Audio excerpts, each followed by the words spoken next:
गुर्दा असांजे जिस्म जा अहिड़ा उज़व आहिनि जेके रत खे फिल्टर करे जिस्म अंदरां बेकार मादनि खे ॿाहिरि कढण जो कमु कनि था। जेकॾहिं गुर्दनि जे कमकार में खलल पवे त इंसान जी सिहत तबाह थी वेंदी आहे। अॼुकल्ह गुर्दनि जा मसइला ॾींहों ॾींहुं वधी रहिया आहिनि। इहो ई सबबु आहे त रत जे हथरादू तौरु फिल्टर करण वारे तरीक़े डायलिसिस जे मरीज़नि में बि वाध थींदी पई वञे। पर कुझु अहिड़ा तरीक़ा बि आहिनि जन ते अमल करे इलाज वारे मोतमार तरीक़े डायलिसिस खां बची सघिजे थो। गुर्दनि खे साफ़ करण लाइ जाण जो पाणी ॿिनि तरीक़नि सां इस्तेमालु करे सघिजे थो। हिकु त जाण जो पाउडर ठाहे उनखे हल्के गरम पाणीअ सां इस्तेमालु कजे त गुर्दनि जी सिहत बहितर रहंदी। ऐं ॿियो त राति जे वक़्तु जाण खे पाणीअ में पुसाए रखो। सुबुह जो निंड मां उथण सां नेराने इहो पाणी पी जाण खे चॿारे खाइजे त गुर्दनि समेत जिगर जी बि सफ़ाई थी वेंदी ऐं दिलि महफ़ूज़ रहंदी। गुर्दनि में रत फिल्टर करण जी सलाहियत त हूंदी आहे पर उहे लूण खे जज़ब नाहिनि करे सघंदा। जेकॾहिं जिस्म में लूण जो मिक़दार वधी वञे त गुर्दनि जे कमकार में रंडक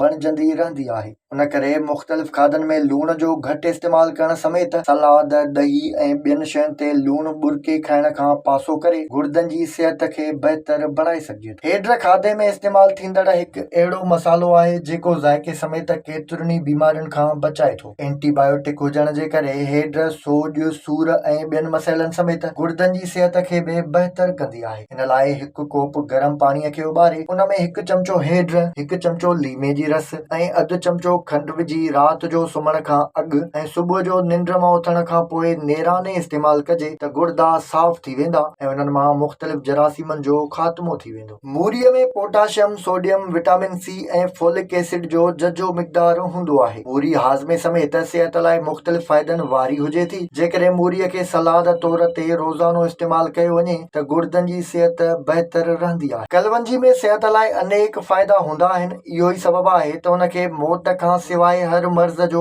इलाज चयो वेंदो आहे। कलवंजी में मौजूदु थाइमोकेनोन जुज़ गुर्दनि जी सिहत लाइ इंतिहाई अहम हूंदो आहे। कलवंजी खे खाधनि में इस्तेमालु करण सां गॾु रोज़ उन जो हिकु कोप काढ़ो ठाहे ऐं उन में माखी विझी पी सघिजे थी। कलवंजी रत खे फिल्टर कंदड़ गुर्दनि खे फिल्टर करण जो कमु कंदी आहे।